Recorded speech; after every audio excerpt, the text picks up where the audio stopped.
بسم اللہ الرحمن الرحیم۔ السلام علیکم اسٹوڈنٹس، آج ہم نہم کلاس کی اسلامیات کا لیکچر نمبر 3 پڑھیں گے، جس میں رکوع نمبر 3 سورہ انفال آیت نمبر 20 تا 25 پڑھی جائے گی۔ اس میں سب سے پہلے ہم مشکل الفاظ کے معنی دیکھیں گے، اس کے بعد آیات کا مفہوم اور ترجمہ پڑھیں گے۔ اس سبق میں جو مضامین ہیں اس میں اللہ اور اس کے رسول کی اطاعت کا حکم بیان کیا گیا ہے۔ منافقین کا کیا طرز عمل تھا یہ ہم دیکھیں گے۔ بدترین جانور کون ہے اللہ کے نزدیک، اور اللہ اور اس کے رسول صلی اللہ علیہ وآلہ وسلم کا حکم قبول کرنے کے بارے میں پڑھیں گے، اور امر بالمعروف و نہی عن المنکر کے ترک کی وجہ سے عذاب کی وعید پڑھیں گے۔ تو چلیں مشکل الفاظ کے معنی پہلے کرتے ہیں۔ الکلمات والتراکیب، شر الدواب، بدترین قسم کے جانور، استجیبو، حکم مانو، پکار کا جواب دو، یہولو، حائل ہوتا ہے، مستضعفون، مغلوب بے زور، یتخطف، وہ اچک لے جائے، لا تخونو، تم خیانت نہ کرو۔ آپ نے یہ الفاظ کے معنی اچھی طرح یاد کرنا ہے، تو آئیں چلیں آیات کے ترجمہ اور مفہوم کی طرف۔ سورہ انفال کی نمایاں خصوصیات یہ ہیں کہ اس میں اللہ تعالیٰ نے مسلمانوں کو 6 بار یا ایھا الذین آمنوا کہہ کر مخاطب فرمایا ہے۔ ان احکام میں اللہ نے مسلمانوں کو سنہری اصول بتائے ہیں۔ ان 6 احکامات میں سے ہم 3 احکام یہاں پڑھیں گے۔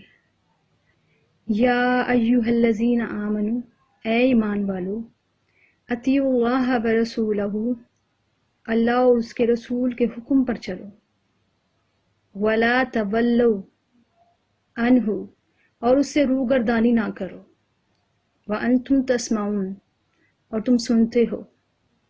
اس کا مفہوم ہم کچھ اس طرح لیں گے کہ اللہ اور اس کے رسول کی اطاعت کرو، اور آپ صلی اللہ علیہ وآلہ وسلم کی اطاعت سے منہ نہ پھیرو۔ قرآن پاک میں دوسری جگہ آتا ہے وَمَن يُطِعِ الرَّسُولَ فَقَدْ أَطَاعَ اللَّهَ، جس نے رسول صلی اللہ علیہ وآلہ وسلم کی اطاعت کی گویا اس نے اللہ کی اطاعت کی۔ وَأَنْتُمْ تَسْمَعُونَ، اور تم سنتے ہو، اللہ کے احکام سنتے ہو، اور تم سنتے ہو، اللہ کے احکام سنتے ہو، قرآن سنتے ہو، تو آپ صلی اللہ علیہ وآلہ وسلم کی اطاعت سے منہ نہ پھیرو۔ وَلَا تَكُونُوا، اور نہ ہونا، کالذین، ان لوگوں جیسے، قالوا، جو کہتے ہیں، سمینا، ہم نے سن لیا، مطلب ہم نے حکم خدا سن لیا، وہم لا یسمعون، مگر حقیقت میں نہیں سنتے، یعنی سن لینے کے باوجود عمل نہ کرنا۔ اس آیات مبارکہ میں منافقین کے بارے میں بیان کیا گیا ہے کہ وہ نبی پاک صلی اللہ علیہ وآلہ وسلم کے قریب رہ کر بھی احکامات خداوندی ان کی زبان مقدس سے سن کر بھی نہیں سنتے، کیونکہ وہ دل و دماغ میں بارگاہ رسالت میں حاضر نہیں ہوتے تھے۔ وہ آپ صلی اللہ علیہ وآلہ وسلم کی مجلس میں آتے، لیکن آپ صلی اللہ علیہ وآلہ وسلم کی تعلیمات پر عمل کرنے کے لیے تیار ہی نہیں تھے۔ یہ دعویٰ کرتے تھے کہ ہم نے آپ صلی اللہ علیہ وآلہ وسلم کی بات سن لی ہے، مگر حقیقت میں نہیں سنتے تھے۔ اس آیات مبارکہ میں مومنین کو اس بات کی تاکید فرمائی گئی ہے کہ ان منافقوں کی طرح نہ ہو جانا، بلکہ ہمیشہ آپ صلی اللہ علیہ وآلہ وسلم کی بات کو عمل کی نیت سے سننا۔ ان شر الدواب، بے شک بدترین جانور، عند اللہ، اللہ کے نزدیک، الصم، جو بہرے ہیں، البکم، جو گونگے ہیں، الذین لا یعقلون، جو عقل سے کام نہیں لیتے۔ شر الدواب کا معنی ہے بدترین جانور۔ دواب دابہ کی جمع ہے، چلنے والوں کو، رینگنے والوں کو، یعنی زمین پر جتنے بھی جاندار چلتے پھرتے ہیں ان میں سے سب سے بدترین جانور عند اللہ، اللہ کے نزدیک کون ہیں؟ الصم، وہ جو نہ سنتے ہوں، جو بہرے ہیں، البکم، جو بولتے نہ ہوں یعنی گونگے ہیں۔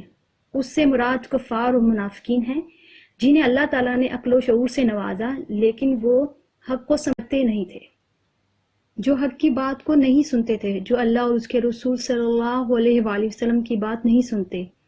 الذین لا یعقلون، جو کل سے کام نہیں لیتے، یعنی سمجھتے ہی نہیں تھے، جو بات کو سمجھتے نہیں۔ اللہ نے انہیں جانوروں سے بھی بدترین قرار دیا ہے، یعنی یہ سب سے بدترین قرار دیا ہے، یعنی یہ سب سے بدتر ہیں جو حق کے معاملے میں بہرے، گونگے اور غیر عاقل ہیں۔ وَلَوْ عَلِمَ اللَّهُ فِيهِمْ خَيْرًا، اور اگر اللہ تعالیٰ ان میں کوئی خیر دیکھتا، خیر سے مراد بھلائی، یعنی اللہ ان میں کوئی بھلائی پاتا، لَأَسْمَعَهُمْ، البتہ ضرور سنوا دیتا، یعنی ان کو سننے کی توفیق بخشتا کہ وہ اس بات کو سمجھ جاتے، حق کو قبول کر لیتے اور اسے اپنا لیتے، لیکن چونکہ ان کے اندر خیر یعنی حق کی طلب ہی نہیں، وَلَوْ أَسْمَعَهُمْ، اور بغیر صلاحیت و ہدایت کے انہیں سنوا دیتا، لَتَوَلُّوا، البتہ وہ منہ پھیر لیں گے، وَهُمْ مُعْرِضُونَ، اور وہ ہیں ہی اعراض کرنے والے۔ مطلب یہ کہ جب وہ سننے کے لیے تیار ہی نہیں، وہ سمجھنے کو راضی ہی نہیں، تو ایسے میں اگر ان کو زبردستی سنوا بھی دیا جائے تو کیا ہوگا؟ البتہ وہ منہ پھیر لیں گے، اور وہ ہیں ہی اعراض کرنے والے، منہ پھیرنے والے۔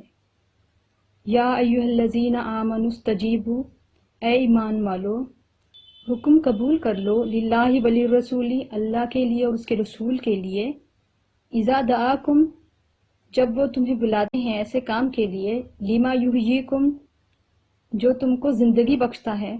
مطلب کیا ہے کہ اے ایمان والو حکم قبول کر لو اللہ کا اور اس کے رسول کا، جب وہ تمہیں ایسے کام کے لیے بلائیں جو تم کو زندگی بخشتا ہے۔ تو کون سی چیز ہے وہ جس میں تمہارے لیے زندگی ہے؟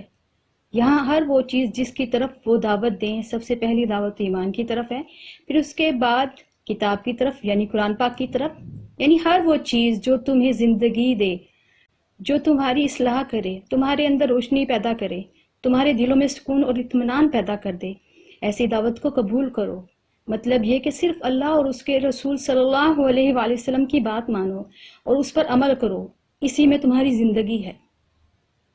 وَاعْلَمُوا، اور جان لو، ان اللہ، بے شک اللہ، یحول، حائل ہو جاتا ہے، بین المرء و قلبی، بین المرء و قلبی، آدمی اور اس دل کے درمیان۔ مطلب کیا ہے؟ حدیث پاک کا مفہوم ہے کہ نیکی کرنے کی طاقت اور برائی سے بچنے کی توفیق صرف اللہ تعالیٰ کی طرف سے ہے۔ اس آیت مبارکہ میں بھی اس امر کی وضاحت کی گئی ہے کہ انسان کا دل اللہ تعالیٰ کے قبضے میں۔ اللہ تعالیٰ طلب حق کی بنا پر جب کسی بندے کی برائیوں سے حفاظت کرنا چاہتے ہیں تو اس کے دل اور گناہوں کے درمیان نفرت کی آڑ پیدا کر دیتے ہیں، اور جب اللہ تعالیٰ کسی سے ناراض ہوتے ہیں تو اس کے دل اور نیکیوں کے درمیان بے رغبتی کی آڑ پیدا کر دیتے ہیں۔ لہٰذا جیسے ہی دل میں نیکی کرنے اور گناہوں سے بچنے کا جذبہ پیدا ہو تو فوراً اس پر عمل کرنا چاہیے، شاید پھر دل کی کیفیت ایسی نہ رہے۔ صحابہ کرام رضی اللہ تعالیٰ عنہم کا طریقہ کار کیا تھا کہ جب ان کے پاس کوئی تو وہ فوراً اس کو کرتے، جب وہ سوچتے نہیں تھے، بس کہتے تھے کہ جب حکم آ گیا تو اس کے بعد سوچنا کیا، فوراً کر دیتے تھے۔ وَأَنَّهُ إِلَيْهِ تُحْشَرُونَ، اور بھاگ کے کہاں جاؤ گے تم؟ وَأَنَّهُ إِلَيْهِ تُحْشَرُونَ، اور یہ بھی کہ تم سب اس کے روبرو جمع کیے جاؤ گے، اور بھاگ کے کہاں جاؤ گے تم؟ بے شک اسی کی طرف تم سب اکٹھے کیے جاؤ گے، جانا بھی تو وہی ہے نا، نہ مان کے جانا کہاں ہے؟ تو کیوں نہیں قبول کر لیتے، کیوں نہیں جھک جاتے؟ وَاتَّقُوا، اور ڈرو، فِتْنَةٌ، اس فتنہ سے، لَا تُصِيبَنَّ الَّذِينَ ظَلَمُوا مِنْكُمْ خَاصَّةً، لَا تُصِيبَنَّ، نہ وہ پہنچے گا، الَّذِينَ، ان کو، ظَلَمُوا، جنہوں نے ظلم کیا، مِنْكُمْ، تم سے، خَاصَّةً، خاص کر۔ وَاتَّقُوا فِتْنَةً لَا تُصِيبَنَّ الَّذِينَ ظَلَمُوا مِنْكُمْ خَاصَّةً، اور اس فتنہ سے ڈرو جو خاص طور پر تم میں سے ظالموں پر ہی واقع نہ ہوگا۔ اس آیت مبارکہ میں فتنہ سے مراد گناہ ہے۔ اللہ تعالیٰ نے انسانوں کو ایسے گناہوں سے بچنے کی تاکید فرمائی ہے جس کے کرنے والے تو معاشرے میں چند لوگ ہوتے ہیں، لیکن اس کا وبال پورے معاشرے پر پڑتا ہے، کیونکہ جو لوگ طاقت کے باوجود ظالم کو ظلم سے نہ روکیں، اس کے خلاف آواز نہ اٹھائیں یا دل میں اس کو برا نہ سمجھیں تو وہ بھی اس فتنہ کے نقصان سے ضرور متاثر ہوں گے۔ اس لیے ایسے ظالم فتنہ پھیلانے والے لوگوں کو ظلم سے روکنا چاہیے۔ اگر قوم کے افراد ان مخصوص لوگوں کو ان کے ظلم سے آگاہ نہ کریں گے تو وہ پھر فتنے کا شکار ہو جاتے ہیں تو پوری قوم یا معاشرہ اس کی لپیٹ میں آ جاتا ہے۔ اس کے علاوہ بعض احادیث میں امر بالمعروف و نہی عن المنکر کے ترک کی وجہ سے عذاب کی جو وعید بیان کی گئی ہے وہ مراد ہے۔ اصل میں جب کسی قوم میں نہی عن المنکر اور امر بالمعروف قائم نہیں رہ پاتا تو اس طرح کے فتنے وقوع پذیر ہو جاتے ہیں، تب اس مخصوص طبقے کے ظلم سے بچنا محال ہو جاتا ہے۔ اس فتنہ سے بچنے کا طریقہ صرف امر بالمعروف و نہی عن المنکر ہے۔ وَاعْلَمُوا اور جان لو ان اللہ بے شک اللہ شدید العقاب سخت عذاب دینے والا ہے۔ تو چلیں آج کا لیکچر ہمارا ختم ہوا۔ آج ہم نے آیت نمبر 20 تا 25 تک پڑھی ہے۔ آپ سب اس کو اچھی طرح یاد کرنا، اس کے الفاظ، معنی اور ترجمہ بہت اچھی طرح یاد ہونا چاہیے۔ اللہ ہم سب کو عمل کرنے کی توفیق عطا فرمائے اور آپ سب کو اللہ پاک خوش رکھے۔ اللہ حافظ۔